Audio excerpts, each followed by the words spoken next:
And just like that, that music was over.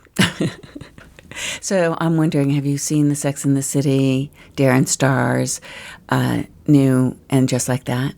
With Sarah Jessica Parker, Kristen Davis, and Cynthia Nixon. And most of the original cast, plus or minus. We got a Sarah Ramirez in there, you know.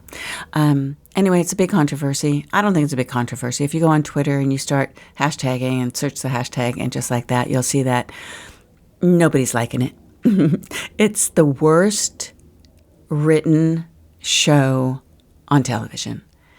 I can't say the acting is bad because the acting can only be as good as the writing, but the actors are actually probably doing the writing because they're executive producers, they're producers. It's very incestuous. It's just, I feel it is a bunch of, and I'm 66, by the way, so I can say this.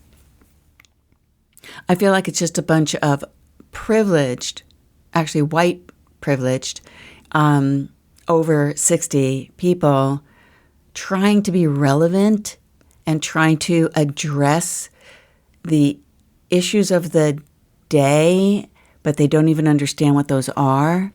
And yet they're trying to appeal to also a younger audience. They're trying to appeal to cross-genders. They're trying to appeal to everybody. And it is just from episode 1 to episode 4 full of ageist cliches, about people over 50. And people over 50 are, if you do realize that most people are going to live to be 100 years old, right? So when you're 50 years old, you got 50 more years to live. You have a whole nother lifetime. That's called longevity and lifespan. And they start off the show with Big dying while riding his Peloton. Well, he died in the shower, but he got a heart attack, but he's riding his Peloton. What does that say for a Peloton? What does that say for thinking that staying healthy and sending the message that have a healthy lifespan is what you should be doing when you get to a certain age? No, instead, he dies.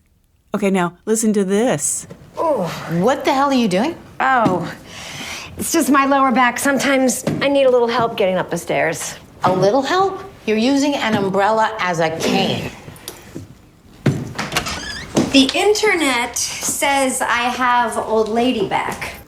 Carrie Bradshaw just admitted that she gets medical advice on the internet. The internet is for perverts. What does your orthopedist say? Oh, you know I don't have one of those. Well, now you do. Let me call my cousin's office and get you an appointment later today. Oh, no. Please don't go to any trouble over my completely common senior condition. My completely common senior condition. I'm slapping myself on the frickin' forehead right now. What is a senior condition? Go to the doctor, you intelligent woman who just has millions and millions of dollars because Big died. Yes, he died. You got a bad hip. Miranda's husband has to wear a hearing aid. Where does it end? Who wrote this shit? I bought these very fancy patches that I saw on TV. They heat up when you stick them on. They're like magic. Back magic. Thank you so much, Jessie. We'll see you soon. Okay. So they go to the doctor, and she finds out she has a congenital hip thing, and all she needs to do is have surgery. But while she's there, she has to once again reinforce how fucking stupid she is. Introduction. Well, it's very nice to meet you, Dr. Patel. So, my colleague, Dr. Wilson, and I looked at your films. It's arthritis, right? I have old lady disease in my back. That's what the internet told me. I'm sorry if my medical degree contradicts Google's algorithm. Okay. We totally get it. We totally get it, Darren Starr. We totally get it, writer's room, that you think old people get all of their information on the internet. But I have news for you. The real trope is that people don't think people who are over 50 even use the fucking internet. So I'm not understanding the point to, in the first 5 minutes of episode 4, you have drilled home senior condition and buying stuff in late night TV, and the fucking internet as medical advice and someone who has millions of dollars not having goddamn health care. Do you have a long-term physical goal? To get back into heels. Oh, any others? Just the one. To get back into heels. And then that becomes her long-term life's goal and the moral of the fucking, sorry I'm cursing, episode. Seriously.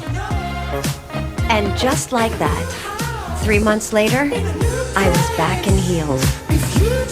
Holy fucking shit, what a great message. I can't believe it. Just like that, 3 months later, she was back in heels.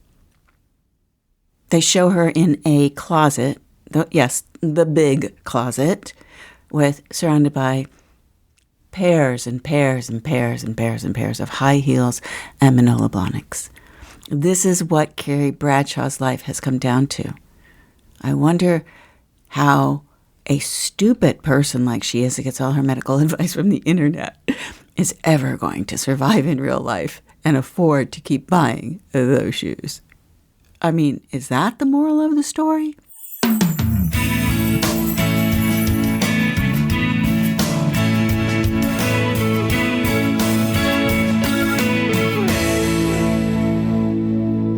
Hey everyone, thanks for listening. If you want to catch And Just Like That, it is on HBO MAX. New episodes are every Thursday night.